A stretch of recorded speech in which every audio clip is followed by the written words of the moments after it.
भोजन बनाने के लिए रसोई में गए, तो रसोई में हमें खड़े होकर के भोजन कैसे बनाना चाहिए, किस प्रकार से हम खड़े होकर भोजन बनाएं और उस वक्त हम क्या क्या करें। रसोई में जब आप खड़े हो जाओ, भोजन बनाने लगो, तब तक आपको बोलना नहीं चाहिए। क्यों? क्योंकि अगर हम बोलेंगे तो हमारे मुख से पानी निकलेगा, थूक निकलेगा, वही थूक भोजन में पड़ेगा और फिर उसी भोजन का भोग हम अपने प्यारे को लगाएंगे, ठाकुर को लगाएंगे, तो वो भोजन शुद्ध नहीं अपितु अशुद्ध हो जाएगा।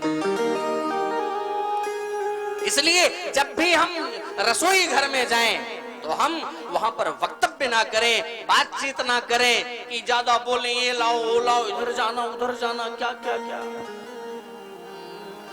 साइलेंट मोड में। अब अगर बोलना भी कुछ है तो मन ही मन में राम राम सीताराम सीताराम सीताराम कीर्तन करो। और जब कीर्तन करके ठाकुर का भोग लगाओगे तब मेरे प्यारे तो अत्यंत गदगद हो जाएंगे।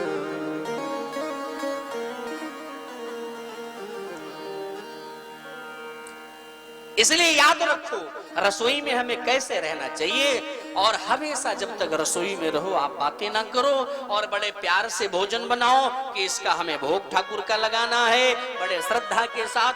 ऐसा नहीं, मैं तो आजकल देखता हूँ बहुत सारी हमारी नई नई बहनें जब ससुराल जाती है ना तो वो तो अपने कानों में ईयरफोन लगा के तो भोजन बनाती है भैया, और रोटियां बनाती और कानों में ईयरफोन डाल के ऐसे मस्ती में।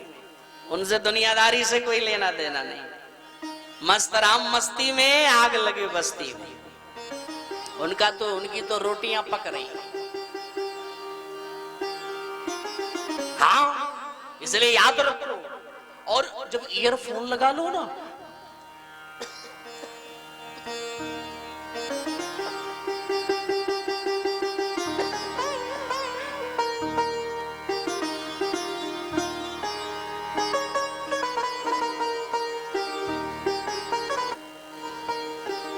जब भी आप ईयरफोन लगा लो,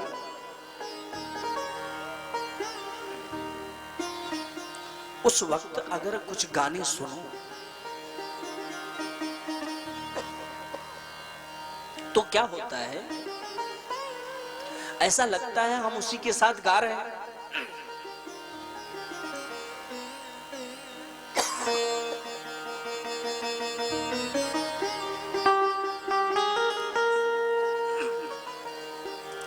और उसी के साथ जब गाओ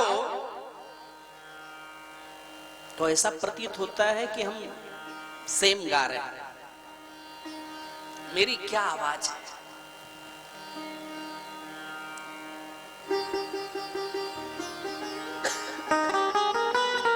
अगर लता जी का कोई गाना आपने लगाया, आप सुन रही हैं, तो उसी के साथ गुनगुनाएंगी तो ऐसा लगता है कि हम वैसे ही हैं जैसे लता जी गा रही हैं, मेरी सेम आवाज लग रही, बड़ा आनंद आता है।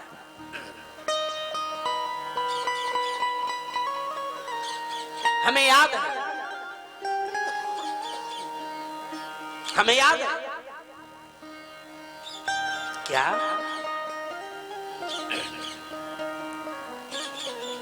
एक बहन की जब नई नई शादी हुई तो ईयरफोन लगा करके रसोई घर में रोटी बना रही थी, और रसोई घर में रोटी बनाते बनाते बड़ी मस्ती में गा रही है।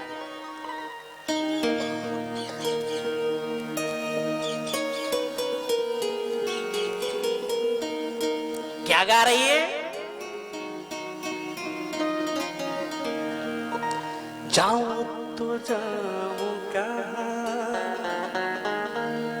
जाऊं तो जाऊं कहां। अब ईयरफोन लगाइए ना, ऐसे मस्ती में गा रही है क्या क्या, जाऊं तो जाऊं कहां, जाऊं तो जाऊं कहां। सास जी पीछे से आई, बोली क्या बक रही, बावरी है गई कहा।